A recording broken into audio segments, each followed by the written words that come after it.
Go, guys! Grupo ko to eh. Bias. Ate Eugene. Bale, Geneva, hindi naman. Geneva. Guys, welcome to my vlog. Okay, Gusto ka na yan? Okay, Okay na, okay. I game? love that. Okay. Anong group to 3? Our group name that we chose is Genesis, which you can see here. It's written in the vine. Genesis means the beginning.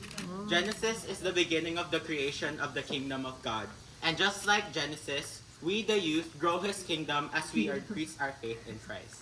Like it says in John 15:1, I am the true vine and my Father is the gardener. And verse 15:4, no branch can bear fruit by itself. It must remain in the vine, which is the Lord.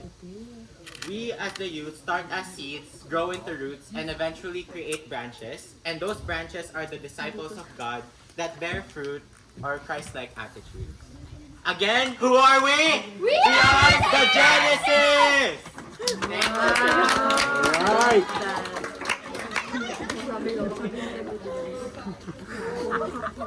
Alright, let's go Team Genesis and give them a round of applause! I'll give you that. It just came out naturally. Di ba? Kasi nga hindi ka judge. It just came out na. Saan ka dyan?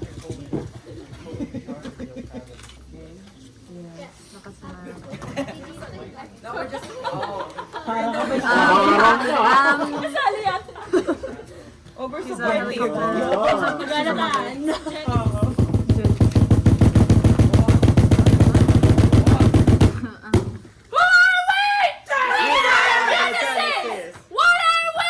We are children of God! What do we do?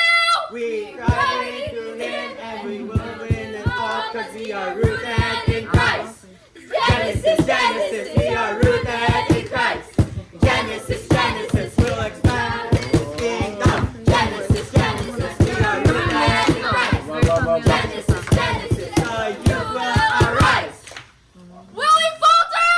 No, no, kami ay mananalo! Yes, yes, kami ay mananalo! Genesis, Genesis, ay hindi magpapatalo! Lalaban, lalaban, lalaban ang Genesis! Bulo na ba? We